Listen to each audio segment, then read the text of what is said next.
വരുന്നുണ്ടായിരുന്നു. ഞങ്ങളുടെ അവിടെ ഇരുന്നിട്ട് പോയതാ. ഞങ്ങളുടെ അവിടെ ജീപ്പൊക്കെ കണ്ടിട്ട് ഞാനൊക്കെ മതിയാടി ഓടും ജോൺസൺ വന്നെന്നും പറഞ്ഞു. അവസാനം ഇവിടെ ട്രാൻസ്ഫർ ആയി കുണ്ട്രയിലോട്ട്. ഇങ്ങനെ ഭയങ്കര ഇതൊക്കെ കാണിച്ചിട്ട് ഞാൻ ജോൺസൺ എന്നും പറഞ്ഞ് ഭയങ്കര പേരിട്ട് അങ്ങോട്ട് ചെന്ന് കയറി കൊടുത്തു. അവന്മാരവിടെ വഴി ബ്ലോക്ക് ചെയ്ത് അവനെ അവിടെ ഇട്ടു. വേറെ പോലീസുകാരനല്ലേ എല്ലാത്തിനും വെട്ടി. തോക്കുണ്ടെങ്കിലും എന്തുണ്ടെങ്കിലും അവന്മാര് കുറെ ചെറുപ്പക്കാരാണ് അവിടെ മൊത്തം. അവന്മാരെ ഇങ്ങനെ ഒരു കിലോമീറ്റർ കണക്കെ ഇങ്ങനെ കിടക്കുവാ. അവന്മാര് അങ്ങോട്ടും ഇങ്ങോട്ടും ഇതൊക്കെ ഉണ്ടെങ്കിലേ അവിടെ എന്തെങ്കിലും വിഷയം ഉണ്ടായി കഴിഞ്ഞുണ്ടല്ലോ, ഇവിടെ വിളിച്ചു പറഞ്ഞ് ഇവിടെ ബ്ലോക്ക് ചെയ്യും.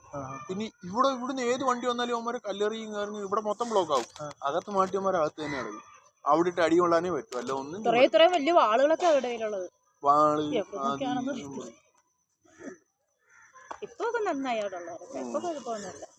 പിന്നെ ഇവന്മാരെ ആരും അടിക്കണമെങ്കിൽ അവന്മാര് പടപ്പക്കരന്ന് വെളിയിൽ വരണം. പിന്നെ ഞങ്ങളുടെ അവിടെ ഉള്ള ടീമൊക്കെ അടിക്കുന്ന എങ്ങനെ വെച്ചാൽ ഇവന്മാര് നോക്കി വെച്ചേക്കും. എന്നിട്ട് ഇവന്മാര് കൊല്ലത്തോട്ട് അവിടെ ഇവിടെയൊക്കെ വരത്തില്ലേ, അവിടെ ഇട്ട് അടിക്കും. പിന്നെ അവിടെ കിട്ടും എന്നുവെച്ചാ പിന്നെ അവൻ സ്വന്തം സ്ഥലത്തല്ലേ കിടന്നിട്ടുള്ളൂ, അവിടെ അല്ലേ ബ്ലോക്ക് ചെയ്യാൻ പറ്റൂ. ഇവന്മാര് ഇനി വെളി വരുമ്പോ അവിടെ ഇട്ട് പണിയും.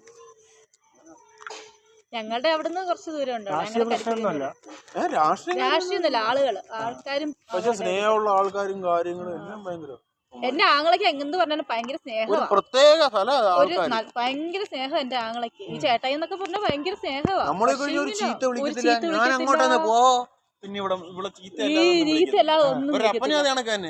ഒരപ്പനും ഭയങ്കര ചീത്ത. ഞാൻ അങ്ങോട്ട് കയറി ചെന്ന് കഴിഞ്ഞാൽ ഇത്രയും മാന്യന്മാര്. എന്റെ പപ്പ പിന്നെയും പറയും. പക്ഷെ എന്റെ ആങ്ങള എത്ര ഫിറ്റായിട്ടിരുന്നാലും ചേട്ടായി കണ്ടു കഴിഞ്ഞാൽ എന്തൊരു ഇതുപോലെ മാന്യം ലോകത്ത് ആരുമില്ല. ചേട്ടായി പറയും ഇത്രയും നല്ലൊരു ആങ്ങളെയാണോ നിനക്ക് ഇങ്ങനെ പറയുന്നത്.